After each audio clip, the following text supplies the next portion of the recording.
Hey guys, welcome to the channel. Today I'm going to talk to you about my favorite heart rate monitor for the Peloton. I prefer a chest strap style heart rate monitor. I know a lot of you guys will probably prefer the heart rate monitors that you can wear on your wrist, but my personal preference is to use the chest strap ones, and I do that for a couple reasons. The main reason is I don't own a wrist style heart rate monitor. I already have the chest type that I use when I ride outdoors on my road bike. Do me a huge favor though, please hit that like and subscribe button. That will help me so much. I should say I have not tried the heart rate monitor from Peloton. From what I've read in the comments of online forums and whatnot, it appears that it works well, or that's what a lot of people are saying anyway. So if you already got that heart rate monitor and are using it, probably no reason to change unless it just quit working or it's time to replace it. The heart rate monitor that is my favorite is the Wahoo Tickr, and you can get it on Amazon for about 50 bucks. I'll have a link to it in the show notes.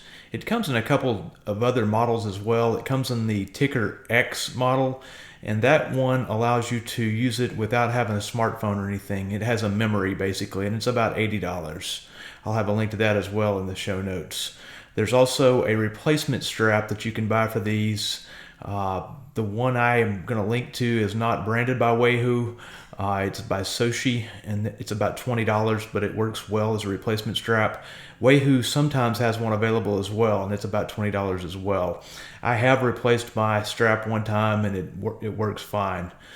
So that was nice to be able to replace the strap. It lasted probably 2.5 to 3 years before I had to replace it. And that brings me to my first point. This heart rate monitor lasts. I used to have to replace one about once a year, and this one I'm on my 4th year now. Now I am on the second strap, as I said, but $20 obviously is a lot cheaper than $50. And to give you a little bit of background about myself, I ride about 1,500 miles a year, indoor and outdoors. And I'll also probably do some other exercise sessions where I'd wear the strap, mainly running, and I'll probably do 20 to 30 of those sessions a year. So it gets a decent amount of usage, and it's been holding up quite well. It's pretty low maintenance too. I will take the strap off and just rinse it in the sink and then hang it to dry. Another interesting fact about this heart rate monitor is that the pros use it. If you're familiar with pro cycling, Tour de France level riding, you might be familiar with Team Sky or Team Ineos. A lot of you probably know that team spares no expense when it comes to equipment, and this is the heart rate monitor that they use. So I figure if it's good enough for them, it's good enough for me. I had actually chosen this monitor before I found that out, but when I saw that, I thought that was interesting as well. Bora Hansgrove uses it. Peter Sagan used to ride for them, and some Ironman world champions use it, as well as some American pro mountain bike riders. So that's just kind of a neat fact, and you figure that if the pros are using it, it's probably pretty decent equipment because they ride way more than I do. Another reason I like this heart rate monitor is that it uses a pretty standard coin cell battery. It uses a CR2032, and that's the same battery that a lot of my other equipment on my bikes use, so I usually have a few spares of those around. And I only have to replace it about once a year, which I could probably get away with a little bit longer, but I don't like it to not work when I'm out on a ride. So typically about 1 year is the time span that I would replace it in. Another great thing about this heart rate monitor is that it does use both Bluetooth 4.0 and ANT Plus for its compatibility with other machines. I also use it on my road bike outside, and it's very compatible with the Wahoo bike computer that I use.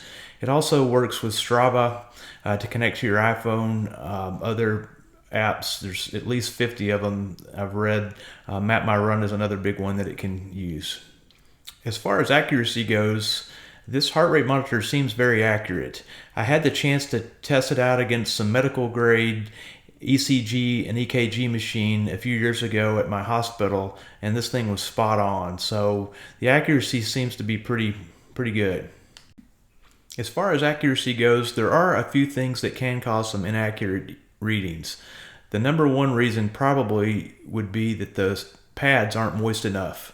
And you can either moisten those before you put it on or after you sweat it in a little while. That'll be enough moisture to make it work. The second reason would be is that you don't have it on tight enough.